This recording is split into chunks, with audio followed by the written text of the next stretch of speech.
ప్రతిపక్ష నాయకుడు వాడు ఏమి రాజకీయ నాయకుడా మా దేవుడు? అంబేద్కర్ మా రాజకీయ నాయకుడా మా దేవుడు? భారత రాజ్యాంగ నిర్మాత ఆయన. ఈ రాజకీయాలకి అతీతంగా ఆయన లేడు. భారత రాజ్యాంగ నిర్మాత ఆయన. అందరికీ రాజకీయ నాయకుడు కాదే, రాజకీయ నాయకుడు కాదు. రాజకీయ నాయకుడు కాబట్టి మేమంతా ఇంత జనం వచ్చినాం. మరి ఎందుకని ఇలాంటి వ్యాఖ్యలు చేస్తున్నారు? ఏమి ఇలాంటి వ్యాఖ్యలు ఎందుకని చేస్తున్నారు? మళ్ళీ విగ్రహాలు ఉండగా మళ్ళీ సపరేట్గా విజయవాడలో పెట్టడం ఎందుకని చెప్పేసి పెడితే తప్ప మా దేవుడు విగ్రహం పెట్టినా మేము వచ్చినామా? ఆయనకేమి బాధ అవుతుంది? ఆయన చనిపోతే ఆయన విగ్రహం కూడా ఏడవుతా పెడతాం, కుప్పంలో గిన్నె పెడతాం. పోయి ఇక్కడ పోయి ఏం చేసినాడు ఆయన? ఏం చేసినాడు? చంద్రబాబు నాయుడు ఏం చేసినాడు? భారత రాజ్యాంగ నిర్మాత అంబేద్కర్ భారత రాజ్యాంగం మొత్తం అంతా చేసి పెట్టినాడు. ఆయన ఏం చేసినాడని చెప్పేసి ఆయన విమర్శిస్తాడు చెప్పు? ఆయన విమర్శించే అవసరం లేదు. మా దేవుడు మాకు దళితులకు కానీ బీసీ ఎస్సీ మైనార్టీలకు అన్నిటికీ అనవర్గాల వరకు అన్నిటికీ చేసి పెట్టినాడు కాబట్టి మేము వచ్చినాం. ఎస్సీ ఎస్టీలను అణచివేస్తున్న పార్టీ ఏదన్నా ఉందంటే అది వైఎస్ జగన్మోహన్ రెడ్డి పార్టీ అని కూడా ప్రతిపక్ష నాయకులు తీవ్రంగా విమర్శిస్తున్నారు. దీన్ని ఏ విధంగా చూడవచ్చు అంటారు? దీన్ని ఖండిస్తున్నాను. నేను వైఎస్ఆర్ పార్టీ సార్ చాలా హ్యాపీగా ఫీల్ అవుతున్నాను సార్. దేవుడు ఉన్నాడో లేదో మాకు తెలియదు కానీ అంబేద్కర్ మా గుండెల్లో ఉన్నాడు. మా గుండెల్లో ఉన్నాడు అంబేద్కర్. దేవుడు కనిపించిన దేవుడు. మా విగ్రహము మా దేవుడు మా గుండెల్లో ఉన్నాడు. దేవుడు కనిపించాడు, అంబేద్కర్ కనిపిస్తాడు. మాకు ఆశయాలు నెరవేర్చినాడు. మమ్మల్ని బాగా చూసుకున్నాడు. మా ఏమి రావాలవన్నీ మాకు బాగా చేసినాడు సార్. మేము సత్యసాయి జిల్లా తలమాల గ్రామము కొత్త చెరుమనం నుంచి వచ్చినాం సార్. సార్, విజయవాడలో అంబేద్కర్ గారి విగ్రహం పెట్టడంపై కొన్ని విమర్శలు అయితే వస్తున్నాయి. దాన్ని ఏ విధంగా చూడొచ్చు అంటారు మీరు? ఎందుకు వస్తాయి సార్ విమర్శలు? భారత రాజ్యాంగ నిర్మాత ఆయన. ఎందుకు వస్తాయి విమర్శలు? ఎవరు చెప్పినారు సార్ విమర్శలు వస్తారు? మీకు చెప్పండి సార్. మీరు చెప్పండి సార్. మేము అడుగుతున్న క్వశ్చన్ మిమ్మల్ని అడుగుతున్నాం. విమర్శలు ఎందుకు వస్తున్నాయో చెప్పండి సార్. చంద్రబాబు నాయుడు గారు చేస్తున్నారు కదా, విగ్రహాలు పెట్టే బదులు దేశంలో ఎన్నో విగ్రహాలు ఉన్నాయి. ఇక్కడ విజయవాడలో మళ్ళీ ప్రత్యేకంగా పెట్టాల్సినంత అవసరం ఏంటి? విగ్రహాలు పెట్టే బదులు ఆసుపత్రులు కానీ స్కూల్స్ కానీ పెట్టాలని. సార్, హాస్పిటల్ స్కూల్స్ అన్నీ మామూలు అప్పటి నుంచి వచ్చేటివన్నీ ఉన్నాయి. అంబేద్కర్ విగ్రహం పెడితే ఏమైంది సార్? ఆయనకి ఏమైంది సార్? అది అంబేద్కర్ విగ్రహం పెడితే ఆయనకి బాధ? ఎందుకు బాధ ఆయనకి? అంబేద్కర్ విగ్రహం పెడితే చంద్రబాబు నాయుడుకి ఎందుకు బాధ? అంటే మా దేవతలు మాకు ఉండకూడదా? కనిపించిన దేవుడు మీకు వాళ్ళకి అన్ని సౌకర్యాలు అన్నీ ఉన్నాయి. ఏదో దేవుడు జగన్మోహన్ రెడ్డి పెట్టినాడు ఆయన సంతోషం గురించి వచ్చినాము చేసినాము. రాజకీయాలతో పని కాదు సార్ ఇది. రాజకీయాలతో అవసరంలే. ఆయన అంటున్నాడు ఎందుకు పెట్టినాడు? విమర్శలు వస్తాయి. ఎందుకు వస్తున్నాయి విమర్శలు? ఆయన ఎవరు విమర్శించేదానికి? ఎవరు ఆయన? బాగా కూడా టీడీపీ జెండా ఎగరవేస్తా అంటున్నాడు కదా. ఎగరచ్చు, ఈడ జెండా ఎగరచ్చు, ఆడ జెండా ఎగరచ్చు, అన్ని తల జెండాలు ఎగరచ్చు. మామూలు అవి జెండాలు. ఇప్పుడు నేను వైఎస్ఆర్, ఇతను టీడీపీ, ఎవరైనా జెండాలు పట్టుకోవచ్చు. Why not 175? జగన్మోహన్ రెడ్డి ఆ టార్గెట్ పెట్టగలడు. మేము కూడా సపోర్ట్ చేసి మేమందరం ప్రజలంతా గెలిపించుకుంటాం. మా దళితులంతా మేము గెలిపించుకొని వాళ్ళు ఎవరు విమర్శించిన అవసరం లేదు. జై జగన్, జై అంబేద్కర్. సరే, ఇంకో విషయం, వైనాట్ పులివెందుల ఈసారి పక్కాగా టీడీపీ జెండా ఎగరవేస్తా అని చెప్పేసి కూడా చంద్రబాబు నాయుడు గారు. వైనాట్ 175 జగన్మోహన్ రెడ్డి వైనాట్ 175 గెలుస్తారు గారు. రాసిన రాజ్యాంగాన్ని ప్రకారం ఆయనకు ఆలోచన పుట్టింది. ఆయన చదువుకుని ఉంటారు. ఈ ఒక్క రాజ్యాంగాన్ని చదివి ఉంటాడు. ఆ చదివిన దాన్ని బట్టి ఆయనకు మంచి ఆలోచన కలిగి ప్రతి ఇంటికి ఒక సంక్షేమ పథకాన్ని అందిస్తానికి ఆయన పూనుకున్నాడు. ఏ వర్గాన్ని వదిలిపెట్టలేదండి. ప్రతి వర్గానికి మంచి ఈ ఎస్సీ ఎస్టీ వర్గీయాలను కూడా జగన్మోహన్ రెడ్డి గారు అణచివేస్తున్నారు. అణచివేసే పార్టీలో కనుక ఏదన్నా ఉంది అంటే అది వైఎస్ జగన్మోహన్ రెడ్డి పార్టీ అని చెప్పేసి కూడా చంద్రబాబు నాయుడు గారు కొన్ని వ్యాఖ్యలు అయితే చేశారు. కాదండి, ఆయన ఊహల్లో తేలిపోతున్నాడు అండి. ఆయనకి 74, 75 సంవత్సరాలు వచ్చినాయండి. ఆయన ఇంకా నాకు పదవి కావాలి, నాకు పదవిని ఇంకో వ్యామోహం చేయాలి. 14 సంవత్సరాలుగా ముఖ్యమంత్రిగా చేసేయండి. ఏనాడు ఈ గొప్ప ఆలోచనలు చేయలేదండి. ఒక స్కూల్ కానీ, ఒక వైద్య సేవలు కానీ ఇలాంటివి అందించలేకపోయాడండి. ఆయన ఏదో ధనాన్ని ఒకళ్ళకి 10 కోట్లు ఇచ్చి ఆ 10 కోట్లు నువ్వు చెయ్యి, ఆ 10 కోట్లు 5 కోట్లు ఖర్చు పెడతాం, 5 కోట్లు వాళ్ళ జేబుల్లో నింపుకోవడమే జరిపోయింది. కానీ ఒక మనిషికి సేవ చేసింది లేదండి. ఈయన గొప్ప సేవకుడండి. ఎందుకంటే ప్రతి ఒక్క మనిషికి సేవదాత్తానికే ముందుకొచ్చాడు. ఆయన ఇంకా కొనసాగుతాడు. ఇంకా 35 సంవత్సరాలు కూడా ఆయన సీఎంగా ఉండటానికి మేము ఇష్టపడుతున్నామండి. ఆయనే గెలిపించుకుంటామండి. అంతవరకు ఇప్పుడు జగన్మోహన్ రెడ్డి ఒకసారి సీఎం అయ్యిందన్న, ఇంకోసారి సీఎం అవుతురు, మళ్ళీ సీఎం అవుతురు. సీఎం కాని రోజు నువ్వు నా దగ్గర రా.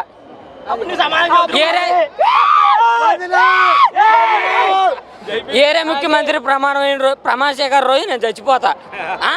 జగనేనన్నా, జగనే. Why not 175 once more AP CM Jaganmohan Reddy గారు.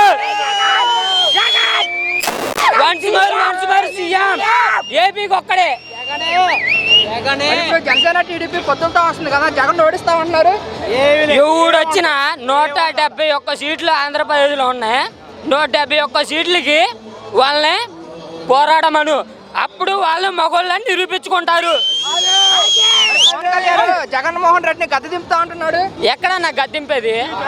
ఇప్పుడు 2024లో మళ్ళీ ఎక్కుతురా, మళ్ళీ 2029లో మళ్ళీ జగనే. ఏపీ ఒక్కడే సీఎం, ఇప్పుడే చెప్పింది నీకు, మళ్ళీ జగనే. మరి ఒక్క జగన్ దింపడానికి 2 పార్టీలు ఎందుకని కలిసి వస్తున్నాయి అంటారు? నీకు ఆంధ్రప్రదేశ్ మొత్తంలో కాదు, భారతదేశం మొత్తంలో ఎన్ని పార్టీలు చూసుకున్నా జగన్నే పోరాడే దమ్మున్న మగోడు ఊళ్ళు లేడు. దమ్మున్న మగోడు ఊళ్ళు లేడు. మరి పవన్ కళ్యాణ్ సీఎం నేనే అవుతాను, జగన్ గద్దె దింపేస్తాను. పవన్ కళ్యాణ్ 2 చోట్ల నిలబడింది, గెలిచిండా? పవన్ కళ్యాణ్ 2 చోట్ల నిలబడింది, గెలిచిండా? ఆయన ఎమ్మెల్యే 2 సీట్లే, ఆయన గెలవకుండా అసెంబ్లీకే పోకుండా ఆయన ముఖ్యమంత్రి ఎట్ట అయితే నువ్వెట్ట నమ్ముతున్నావు అన్న? నన్ను పిచ్చోడి చేస్తాను నువ్వు. మాది నందిగంలో వచ్చి ఒక అడుగు పోటీ చేయమను,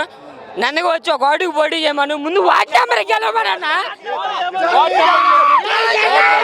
ముందు వార్డు నెంబర్కి పోటీ చేయి, వార్డు నెంబర్కి గెలవమను.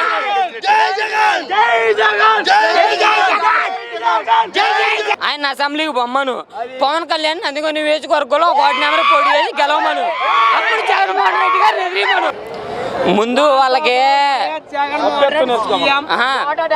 నిలబడటానికి అభ్యర్థులు లేరు, ఎక్కడ సీఎం అవుతారు? నాకు అభ్యర్థులతో పని లేదు, నేను నిలబడతాను, నాకు ఓట్లు అయినా నేను సీఎం అవుతాను అంటున్నాడు కదా. ఆయన గెలిచి అసెంబ్లీకి వస్తే సరిపోయిందా? మిగతా ఎమ్మెల్యేలు ఆడగెళ్తారు. వై నాట్ 175 కొడుతుండో, 170 కొడుతుండో, కొట్టి తీరుతుండో. ఈసారి పొత్తులతో వస్తున్నారు కదా, వైసీపీకి ఏమైనా ప్రభావం ఉంటుంది? ఆంధ్రప్రదేశ్లో ఎన్ని పార్టీలను కలుపుకున్నా రావటం కాదు, భారతదేశంలోనే పార్టీలు కలుపుకొని రమ్మను. వైఎస్ జగన్మోహన్ రెడ్డి గారు ఒక్కడే. జగన్మోహన్ రెడ్డి గారు ఒక్కడే, ఆయన ఎదిరించి సీఎం గమ్మను. వచ్చే ఎన్నికల్లో ఎవరు గెలుస్తారు అన్నా? జగన్మోహన్ రెడ్డి గారు అన్న. 2024 సీఎం జగన్మోహన్ రెడ్డి గారు. 170 అయితే ఏమీ లేదండి.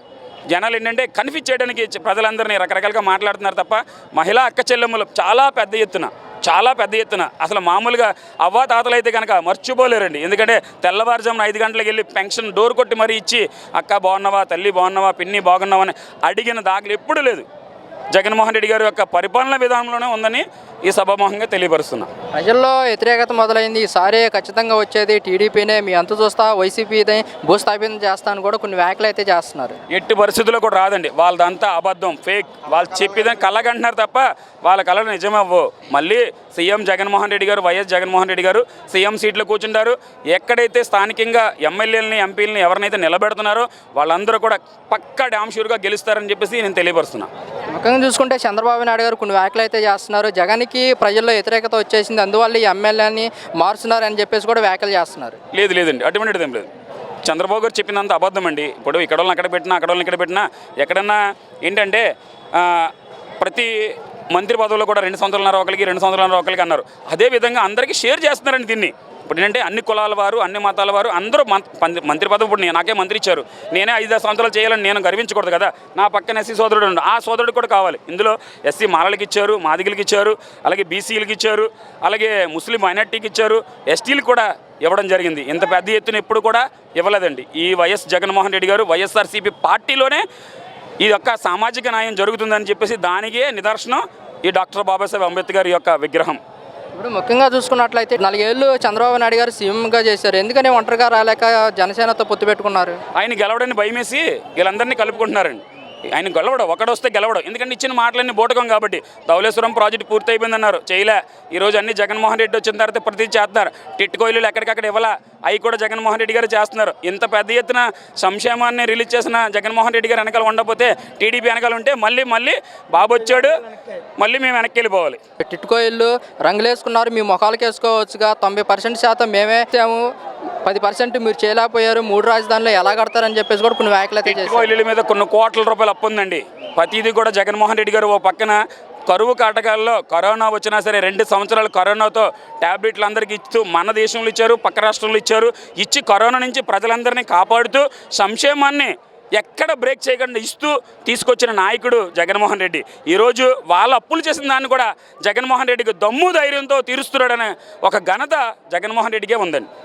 ఎవరికో పుట్టిన బిడ్డని నా పేరు పెట్టుకుంటే ఒప్పుకుంటుందా అని చెప్పేసి కూడా కొన్ని ఘాటు వ్యాఖ్యలు అయితే చేశారు. వాళ్ళు చెప్పేదంతా అబద్ధం అన్న, దాంట్లో వాళ్ళు ఏం చెప్పుకోవాలో తెలియట్లే. ఏదేదో చెప్తారు, ఆడికి పుట్టాడు, ఈడికి పుట్టాడు, ఆడొచ్చాడు, ఈడొచ్చాడు, రకరకాలుగా వస్తారన్న. కానీ ఏంటంటే సింగిల్గా వస్తుంది సింహం, 170 సీట్లు కొట్టి చూపిస్తుంది. మళ్ళీ వైఎస్ఆర్ జగన్మోహన్ రెడ్డి అధికార పక్షం చేస్తాడని చెప్పేసి కులం చూడడం, మతం చూడడం, పార్టీ చూడడం అంటూ మనకి కార్యకర్త అనేవాడికి ఎటువంటి లబ్ధి లేకుండా, ఎక్కడ ఒక రూపాయి కరెన్సీ లేకుండా ఇస్తున్నటువంటి గవర్నమెంట్ వైఎస్ఆర్సీపీ గవర్నమెంట్. ప్రతి ఒక్కరికి తెలుసండి, చిన్నపిల్లల నుంచి 60-70 సంవత్సరాలు వచ్చిన ముసలావిడి వరకు చెప్తూనే ఉంది, జగన్ బాబుకే ఓటేద్దాం, జగన్ బాబు ఉంటేనే బాగుంటుంది అని చెప్తున్నారంటే ఈరోజు ఎందుకు చెప్తున్నారు ఆ మాట? వాళ్ళు చెప్పేది నాటకాలు, బూటకాలు. వాళ్ళు చూపించినట్టుగా డెమో చూపించలేదండి, ప్రతిదీ రియాలిటీ చూపించారు. రియల్గా చేసి చూపించాం. మా దగ్గర ఒక మెనూ ఉంది, కావాలంటే ప్రతి సచివాలయం దగ్గర రోడ్డు వేసామా, డ్రైనేజీ వేసామా, ఎవరింటికాడ ఎంత చేసాము, ఏ పథకానికి ఎంత డబ్బుని వెచ్చించామన్న దాని గురించి మా దగ్గర ఒక మెనూ షీట్ ఉంది. ఎవరైనా రావచ్చు, ఎనీ టైం మా సచివాలయం దగ్గర డిస్ప్లే పెట్టడం జరిగింది. మా యొక్క గ్రామాల్లో ప్రతి ఊర్లో, ప్రతి గ్రామంలో, ప్రతి సచివాలయం దగ్గర ఈ జగన్మోహన్ రెడ్డి గారు ఎక్కిన 5 సంవత్సరాలు సంపూర్ణం చేసుకున్న సందర్భంగా ఏ పనులు అయితే చేసామన్న దాని గురించి ప్రతిదీ కూడా నాడు నేడు, నాడు ఎలాగుంది, నేడు ఎలాగుంది అన్న దాని గురించి డిస్ప్లే ప్రదర్శించడం జరిగిందన్న. తెలియని వారు ఎవరైనా ఉంటే కనుక దయచేసి నిడదవోలు పట్టణానికి వచ్చి చూడండి, చూసి మాట్లాడండి అని చెప్పేసి ఈ సభాముఖంగా తెలియపరుస్తున్నా. పులివెందుల్లో ఈసారి టీడీపీ జెండా ఎగరవేస్తా అని చెప్పేసి కూడా మాట్లాడారు. దీని గురించి మీరేమంటారు? పులివెందుల్లో కాదండి, ఎక్కడ పోటీ చేసినా చంద్రబాబు గారు అన్ని నాటకాలు, బూటకాలు. చంద్రబాబు గారు మాటలు అసలు అయితే ఎవ్వరూ నమ్మరు. Real fact. ఈరోజు ప్రతి కుటుంబానికి కూడా ఏం జరుగుతుంది, ఎవరికి ఓటేస్తే బాగుంటుంది అనేది ఈరోజు పెద్ద ఎత్తున ప్రజలందరూ కూడా ఆలోచించడం జరుగుతుంది. ప్రతి అక్క చెల్లమ్మకి మనం ఏం చెప్పక్కర్లేదండి. ఎవరికి ఓటేస్తామంటే వైఎస్ జగన్మోహన్ రెడ్డికి ఓటేస్తాం. సైకిల్ చెప్పిందంత అబద్ధం. జనసేన కానివ్వండి, టీడీపీ కానివ్వండి, ఇక్కడ అనేక రకాల పార్టీలు కానివ్వండి, ఎవరికి కూడా ఏది రాదు. వీళ్ళు చెప్పిందంతా అబద్ధాలు. వీళ్ళ మాటలు ఎవరు నమ్మడానికి సంసిద్ధంగా లేరు అని మీ అందరికీ తెలియపరుస్తున్నా. ఇప్పుడు జనసేన ముఖ్యంగా చూసుకుంటే చంద్రబాబు నాయుడు గారు కొన్ని ఘాటు వ్యాఖ్యలు అయితే చేశారు. జగన్ మీ బిడ్డ కాదు, ఈ రాష్ట్రానికి పెట్టిన క్యాన్సర్ గడ్డ అంటూ కూడా వ్యాఖ్యలు చేశారు. ఎందుకంటాడంటే నాన్న క్యాన్సర్ పెట్టిన గడ్డ అని, వాడు ఓడిపోతాడని భయం ఉందన్న.